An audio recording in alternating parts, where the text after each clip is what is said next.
kom indenfor. Midt i et parcelhuskvarter i udkanten af Børkop skød en fremmedartet paddehat sidste år op af jorden. Den sorte pyramide fik naboerne til at glippe med øjnene, og det er blandt andet det, som den 31-årige byggerådgiver Asger Møller godt kan lide. Jeg synes folk, de er utrolig ens, når de bygger hus. Og jeg synes, det er synd, fordi for med de samme materialer kan man jo godt vende og dreje det lidt, så det ikke lige ligner hinanden. Det ligner jo en minkfarm mange steder. Altså, de ligger samme afstand fra vejen, og de har samme mursten, samme tag. Og det samme indhak inde ved hoveddøren. Det er en gammel drøm, som nu er blevet realiseret for den unge bygmester. Han har altid haft lyst til at bo i en pyramide. Jeg kan godt lide det symmetriske, og der er balance i det. Jeg kan godt lide, at tingene de harmonerer. Og da pyramiden er så enkel i sig selv, jamen, så giver den så de 4 sider, hvor man kunne lave 4 indgange. Det skulle være så enkelt som muligt. Og der skulle være så få rum som muligt. Og det skulle være så nemt som muligt i dagligdagen. Ideen i midtarealet her, det var egentlig, der skulle være et stort rundt bord. Jeg har altid drømt om et rundt bord, fordi at, man skal ikke sidde og læne sig frem for at se den, der sidder ved siden af en. Og da lyset går igennem etagen der, så var det meningen, at man havde lys altid ved det her spisebord. Asger Møller har før kastet sig over anderledes byggeopgaver.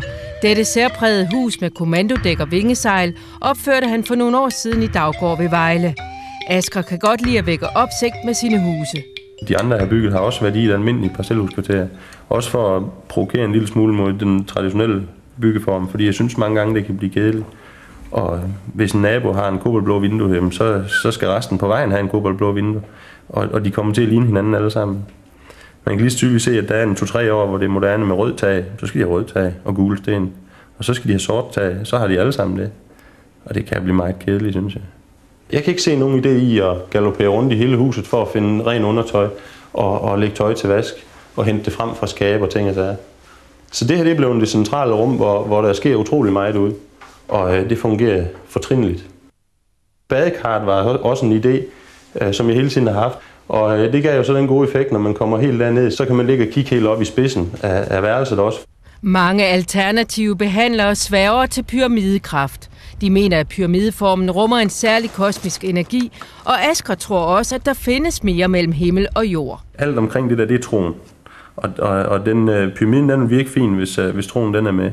Og der har jeg så Jette ved siden af til at dysse mig lidt ned, fordi hvis jeg kun kørte på den energi der, så kunne jeg godt svæve rundt herinde. Det er ikke noget problem.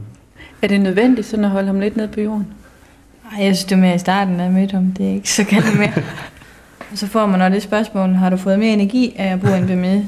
Og det vil jeg nok sige, det har jeg ikke. Det er den, de kører på det er det samme, som jeg havde før. Så det kan ikke være med at grine lidt af, når de spørger om det.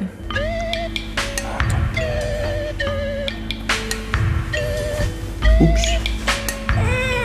Okay.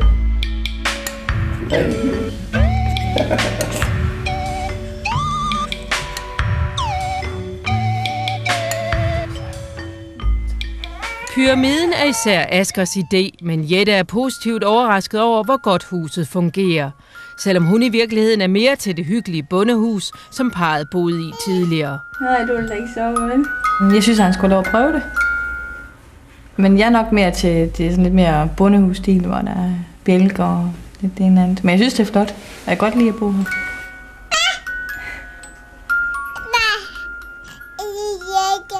Man kan ikke sådan gemme sig nogen steder i det her hus. Altså, det er ikke, mange huse i dag bliver bygget med en børneafdeling og en voksenafdeling, og man kan lukke af og sådan noget. Det må man glemme i det her hus. Det er meget socialt. Det køkken her, der er det så blevet så stort, at der ligesom er næsten for lang afstand fra det ene bord til det andet. Og så laver det sådan et rullende arrangement midt i her, som man så kan køre hen, hvor man nu anretter til fest eller et eller andet, fordi der er jo egentlig plads nok, når man bruger stue og spisestue sammen.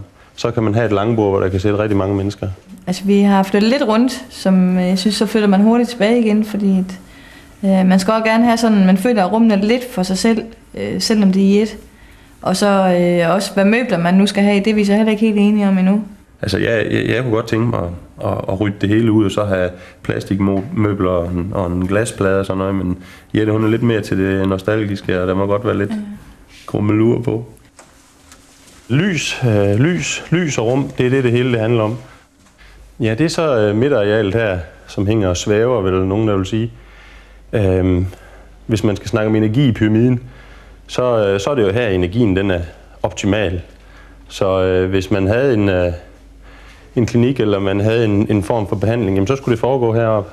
Og jeg har en søster, der maler. Hun sagde også, at det her det var genialt til et tagatelier. Der er konstant lys, og der er plads, og man kan høre familien, når man er midt i det hele. Ikke også? Men det er ikke sådan, at hvis du er ondt i hovedet, så siger du, at jeg går lige ovenpå og lægger mig? Nej, det er mode. Det siger jeg. Nej, det gør jeg ikke. Altså, nu har jeg faktisk aldrig ondt i hovedet, så det er mode.